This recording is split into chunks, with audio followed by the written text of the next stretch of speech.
2024 সালের 19 জুলাই স্বৈরাচার পতনের আন্দোলনে উত্তাল চারদিক। ছাত্র জনতার স্লোগানে সেদিন কাঁপন ধরে যায় স্বৈরাচারের গদি। তাই তো নিরীহ নিরস্ত্র সাধারণ মানুষের উপর হায়েনার মতো ঝাঁপিয়ে পড়ে হাসিনার লেলিয়ে দেয়া বাহিনী।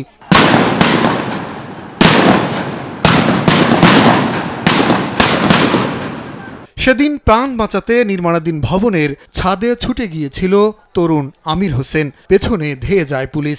বাঁচার শেষ আকুতি নিয়ে ছাদের কার্নিশের রড ধরে এভাবেই শূন্যে ঝুলেছিলেন আমির হোসেন।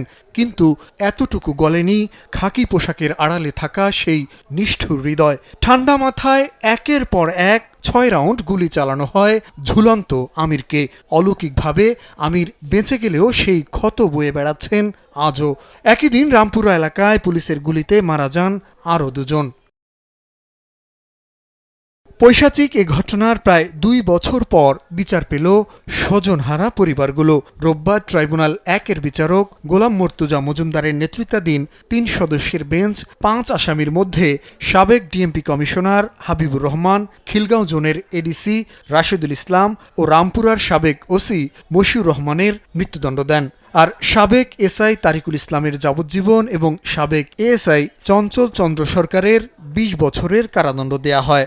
রায়ে মহান আল্লাহর কাছে আমরা শুকরিয়া আদায় করছি এবং আমরা মনে করি এই রায়ের মধ্য দিয়ে আমাদের শহীদ পরিবার এবং আহত পরিবার তারা ন্যায় বিচার পেয়েছেন বলে আমরা বিশ্বাস করি। মাননীয় ট্রাইব্যুনাল এই পর্যবেক্ষণ দিয়েছেন যে হাবিবুর রহমান কমিশনার অত্যন্ত দায়িত্বজ্ঞানহীনভাবে তিনি ওয়্যারলেস মেসেজের মাধ্যমে তার অধীনস্থদেরকে তিনি উস্কানি দিয়েছেন এবং এই হত্যাকাণ্ড এবং আহত নিহত হওয়ার ঘটনায় তিনি প্রত্যক্ষ ভূমিকা তিনি পালন করেছেন।